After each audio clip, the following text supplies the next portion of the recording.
بسم اللہ الرحمن الرحیم۔ السلام علیکم ورحمۃ اللہ وبرکاتہ۔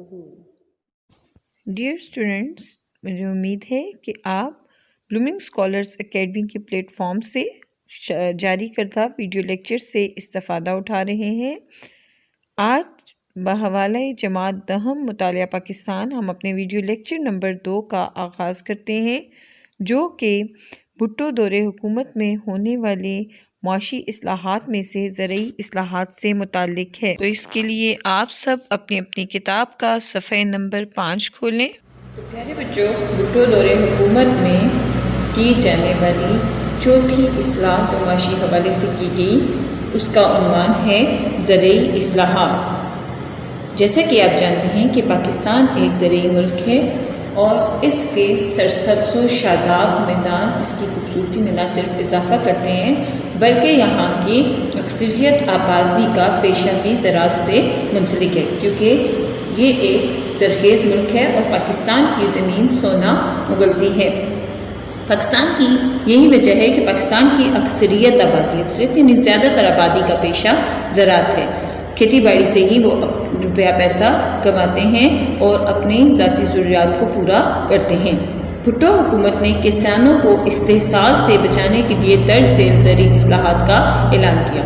جیسا کہ آپ جانتے ہیں کہ اس دور میں جس طرح سے استحصال کیا جا رہا تھا کسانوں کا یا مزدوروں کا، کسانوں کا، اور اس کے علاوہ عوام جو ہے وہ متزلزل رویوں کا شکار ہو چکی تھی، اس کی بنیادی وجہ یہ تھی کہ ہر کام میں ان کا استحصال کیا جاتا، انہیں پیچھے رکھا جاتا تھا۔ اس حوالے سے بھٹو نے درج ذیل زرعی اصلاحات کا اعلان کیا۔ ان میں نمبر 1 جو پہلی زرعی اصلاحات کی گئی وہ زمین کی انفرادی حد ملکیت سے متعلق ہے۔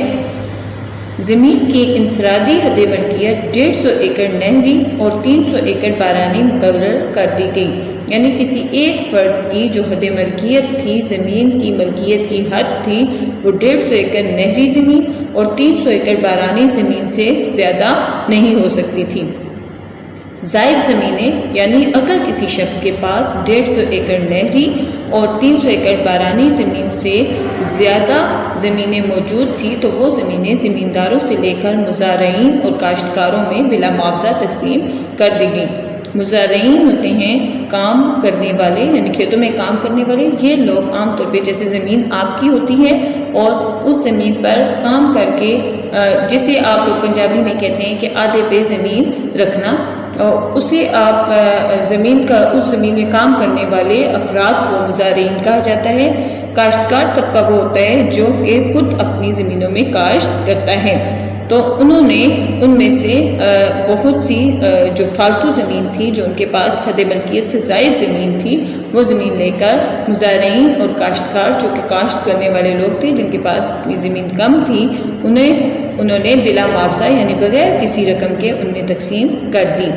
مارچ 1976 تک 5 لاکھ ایکڑ زمین کسانوں میں تقسیم کی گئی۔ اس مد میں 1976 میں مارچ 1976 تک تقریباً 15 لاکھ ایکڑ زمین کسانوں میں تقسیم کر دی گئی۔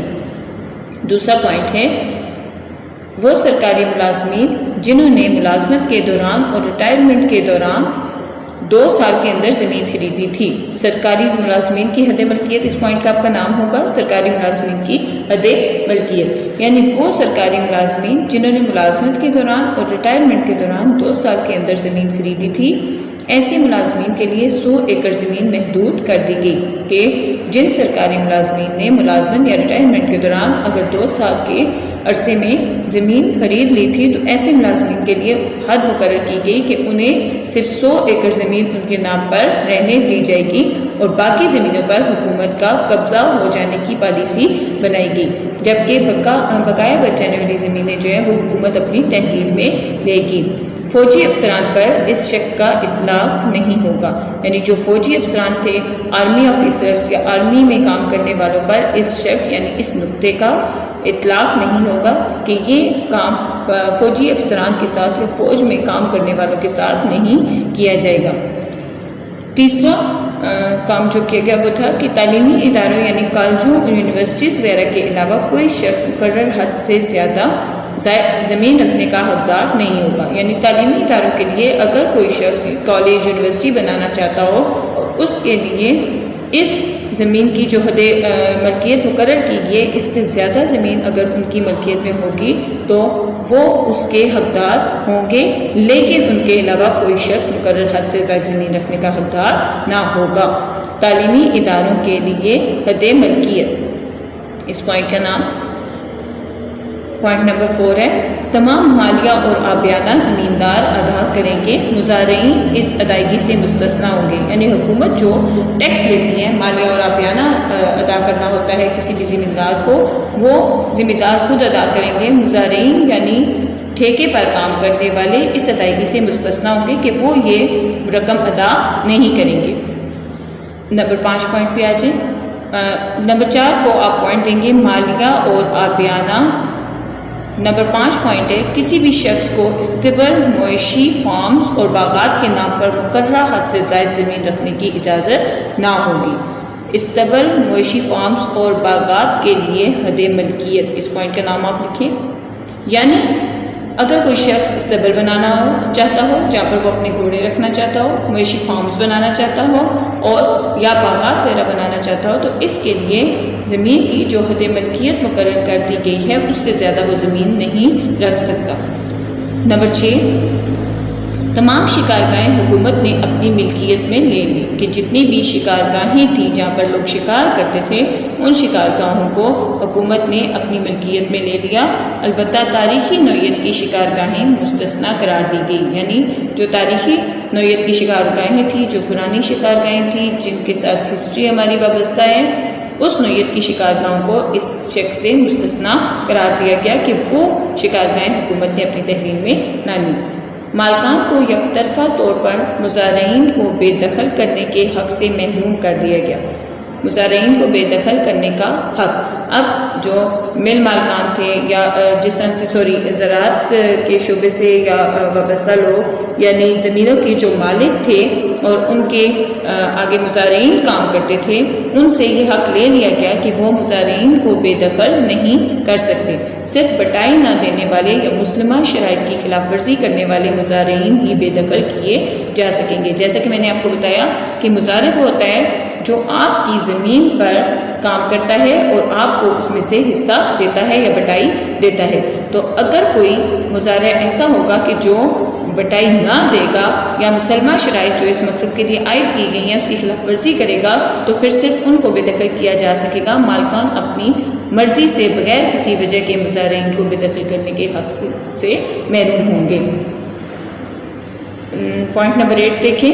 حکومت نے زمین کے چھوٹے چھوٹے قطعات کو اکٹھا کرنے کے لیے اشتمال اراضی کے نام سے نئی اسکیم بنائی. یعنی جو زمینیں بکھری ہوئی تھیں، چھوٹے چھوٹے قطعات الگ الگ جگہوں پر موجود تھے، الگ الگ لوگوں کے نام تھے، ان سب کو اشتمال اراضی کا مطلب ہوتا ہے زمین کے چھوٹے چھوٹے ٹکڑوں کو اکٹھا کرنا. انہوں نے اشتمال اراضی کے نام سے ایک نئی اسکیم بنائی. اس پوائنٹ کو آپ نام دیں گے اشتمال اراضی. پوائنٹ نمبر 9 پاکستان میں مشینی کاشت کے لیے تحریک امداد باہمی کی حوصلہ افزائی کی جائے گی. تحریک امداد باہمی کی حوصلہ افزائی، اس پوائنٹ کو آپ نام دیں گے. اور امداد باہمی کی انجمنوں کی مدد کے لیے بھی رقوم مختص کر دی گئی، یعنی رقم مقرر کر دی گئی.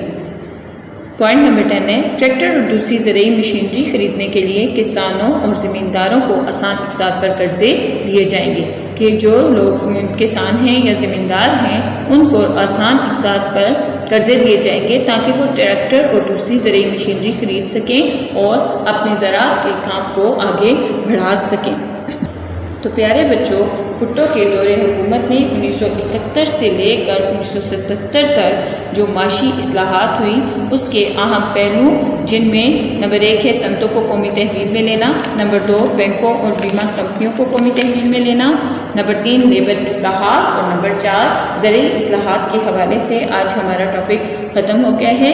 اس حوالے سے آپ کو عام طور پر کوشچن آتا ہے جو یا تو اس طرح سے ذوالفقار علی بھٹو کے دور حکومت پر نوٹ تحریر کریں اور یا 1971 سے 1977 تک کے دوران معاشی اصلاحات کے اہم پہلو تحریر کریں. ان دونوں سوالوں کے حوالے سے آپ اپنے اس پورے ٹاپک کو آج تیار کریں گے. میں نے آپ کو یہ پورا ٹاپک 3 لیکچرز میں پڑھایا ہے، اور مجھے امید ہے کہ آپ نے پہلے 2 لیکچر سن کر اس دونوں ٹاپکس کو اچھے طریقے سے تیار کر لیا ہوگا۔ آج کے ٹاپک کے ساتھ آپ اپنا پچھلا پورا کام ریوائز کریں گے اور اچھے طریقے سے اس پورے سوال کو یاد کریں گے۔ مجھے امید ہے کہ آپ کو یہ پورا ٹاپک اچھے طریقے سے سمجھ آ گیا ہوگا۔ شکریہ۔